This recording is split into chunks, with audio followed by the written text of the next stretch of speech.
Hey guys, good morning. Mr. Kavanaugh here. I'm not going to ask you how your spring break went because I know how it went, same as mine. So I'm not going to ask, and we'll just move right through that and get past it. I want to continue on as we delve deeper into the Gilded Age, some things that are taking place down south in the former Confederacy. I'll submit these notes online, but I just want to go over them with you a little bit. In regards to African Americans and higher education. There's a section in the book I'm having you read over Booker T. Washington, W.E.B. Du Bois, about higher education and their views for African Americans in the post-Reconstruction world. So during Reconstruction, we begin to see the birth of historically Black universities. And education was one of the big things that was put forward by the Freedmen's Bureau.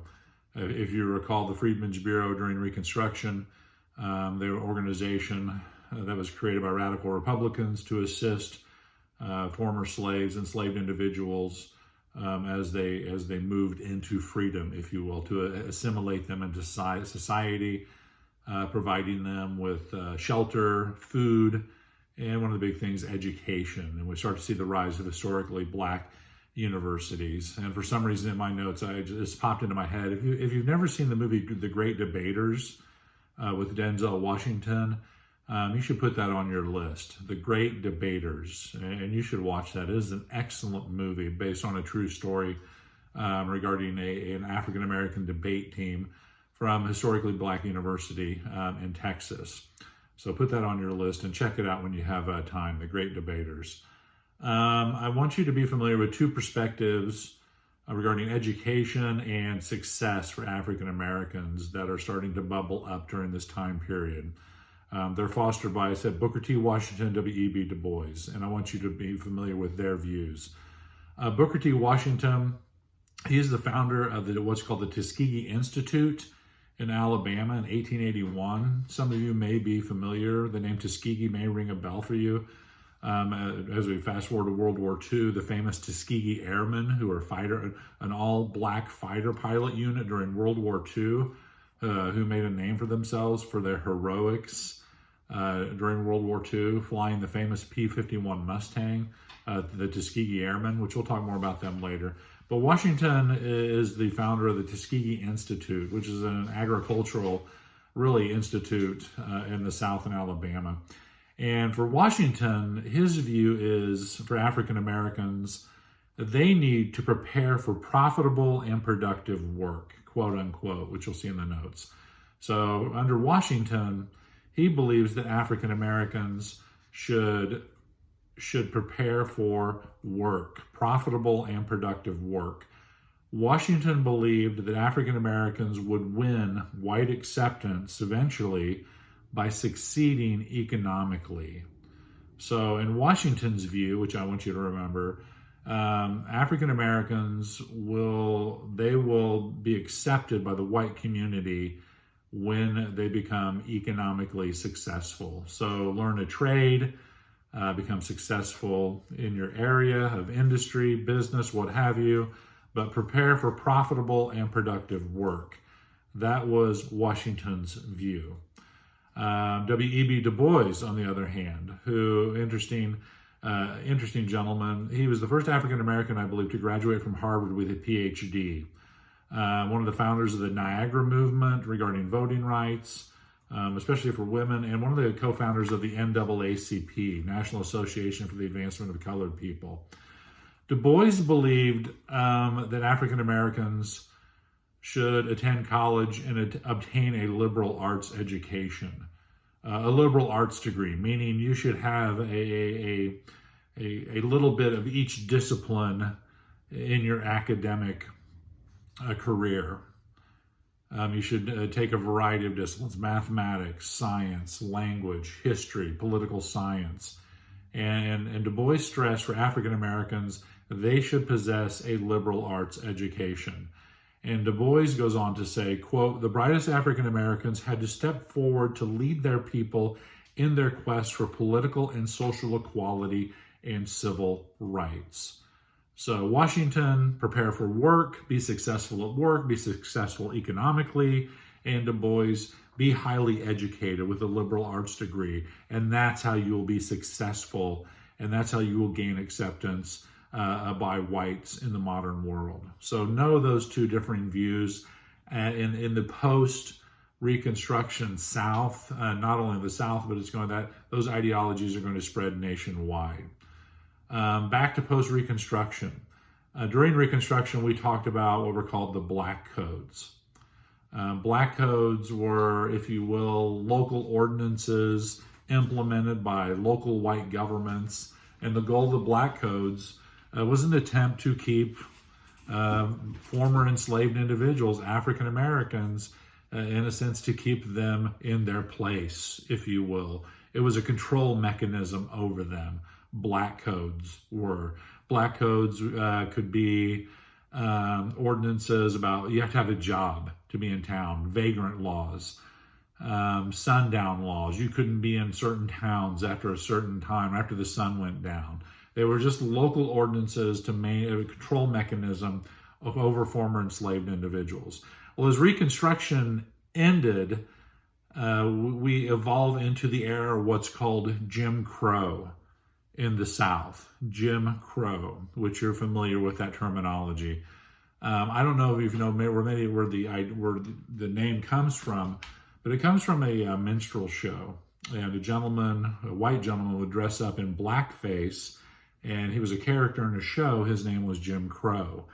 And that evolved from there, and this play became famous, if you will, and the character became famous, Jim Crow, and certain laws were named after him in the South. Post-Reconstruction, Jim Crow era, it went from really late 1800s to the 1960s. So that who was Jim Crow? It was a character in a play, in a minstrel show. Jim Crow laws, which you need to be able to give examples, which many of you are already quite familiar with Jim Crow laws. We're talking about poll taxes. You had to pay a tax to be able to vote. This is geared towards African Americans. Really, remember that these Jim Crow laws were designed, they were just an evolution of Black Codes. They were designed as a control mechanism over African Americans to keep them down, if you will, to keep them in their place, the white Southerners would say. So examples of Jim Crow laws would be poll taxes. Go to the polls to vote. You had to pay a tax, pay a fee, which was very difficult to do because many, former enslaved individuals were quite impoverished. And go back also to our notes before spring break. We talked about the Civil War amendments, 13th, 14th, 15th amendments to the Constitution, which gave former enslaved individuals, African Americans, new rights. The 14th Amendment, Equal Protection Clause, and the 15th Amendment, you could not be prohibited from voting based on your race, but at the time only pertained to males. So really, to keep them voting, we see the rise of poll taxes. We see the use of what are called property tests. You have to be able to show you can hold property to be able to vote. Grandfather clause, which you had to show that a male relative in your family had voted before, which they knew was pretty much impossible to show because it was illegal for African Americans to vote at that time period. So it was very difficult to show that you could show a male member of your family had voted in an election before. Another example of a Jim Crow law would be literacy tests to be able to vote. You had to show that you could read and write your name. The reason for literacy tests, because as we talked about before, it was illegal during the antebellum period to educate your slaves. Enslaved individuals could not be educated. They didn't want to risk any type of rebellion. So these are examples of Jim Crow laws. We see legalized segregation under Jim Crow, and it becomes legalized. Segregation becomes legalized in 1896 with the landmark Supreme Court ruling of Plessy v. Ferguson. And following that, I'm not going to go into the case because I've submitted a video to your Google Classroom feed on the court case, which I want you to watch, which will go in depth on Plessy versus Ferguson. Just to give you a quick Sparks Notes version of the case, Homer Plessy, they were looking for a court case, the organization that Plessy worked for. They were looking for a challenge, to challenge some Jim Crow laws in Louisiana. And one was regarding passengers on trains and where you could sit. Well, they purchased a first-class train ticket for Homer Plessy, who was a mixed-race individual. But then you have the 1% rule, 1% of black blood, you're black. Plessy shows up, he has his first-class ticket, he attempts to sit in the first-class section of the train. The conductor says, no, you cannot sit here. This is for whites only. You need to go to the designated area in the train for your seat. Homer Plessy's like, look, I have a first-class ticket that I purchased. I can sit here. No, he was kicked out of the white section and sent to the what would be called the colored section. That was the term that was used. We talked about that term when we talked about colored troops during the Civil War. And so naturally, Homer Plessy and the organization that he was working with, they sued. The court case goes all the way to the Supreme Court, Plessy versus Ferguson. The court hears the case and they find against Plessy. Plessy loses.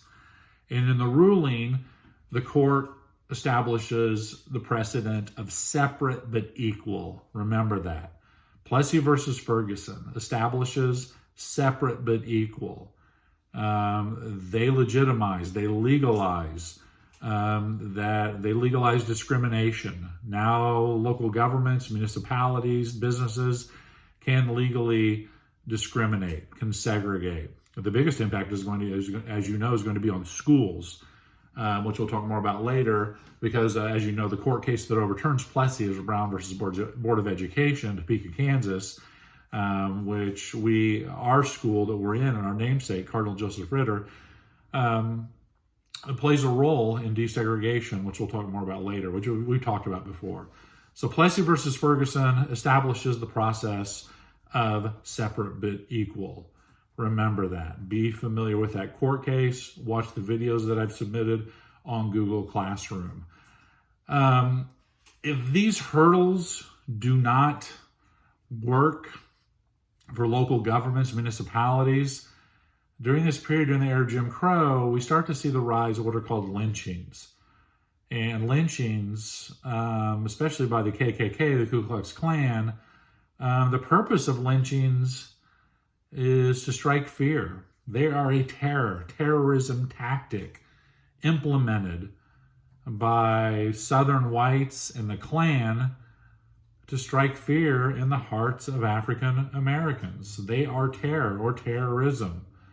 And what they're trying to do is enforce a segregated society within the South. If you do not know what lynchings are, they are very horrific. It usually entails the hanging of an African American male or female from a tree to be displayed for the entire community as a warning. This could happen to you if you attempt to vote or you break some unwritten norm or code. 1 second. Starbucks. So be familiar with lynchings. I'll have some more information on that as well. So that's where we are. That's what's going on in the South post-Reconstruction as we move into the Jim Crow era. Check that, not area, era. And up in the North, we see industry advancing. We see the Great Migration. African Americans leaving the South, moving to the North for jobs. Women, we see the role of women evolving and changing. Women are going to the workforce. Women are getting educated, taking jobs. Even though there's still many hurdles in their way, they are working, they are earning an income, they are climbing the social ladder, especially through education. So look over the assignments that I posted on Google Classroom. I'll post these notes, have these notes in your notebook, and do the readings that I've posted as well. So just to recap quickly, I want you to have the information, especially know the difference between the views on education for African Americans from Booker T. Washington and W.E.B. Du Bois, and the rise of Jim Crow following post-Reconstruction, following Reconstruction, the evolution of black codes into Jim Crow laws. Know some examples of Jim Crow laws, what they are, what the purpose of Jim Crow laws are. Know Plessy versus Ferguson and what it establishes, separate but equal. If you have any questions, get back to me. I hope you're all doing well. As I said in my message this morning on Google Classroom, it looks as though we will not be coming back to school this year. That is a very sad announcement. I know more information will be coming out regarding that, but it looks as though right now we will not be coming back to school this year, which means we're gonna keep going. We're gonna keep going through information. I know it's not going to be as in-depth and detailed as it would be in the classroom where we can talk about it and discuss the issues. That's just the way things are right now, and we will do the best that we possibly can together. If you have questions or concerns, shoot me a text, shoot me an email. If you just want to say, hey, shoot me a text. I'd love to hear from you. I miss you guys terribly. Keep doing your reading. Keep your curiosity. Let me know what you need. Kavanaugh out.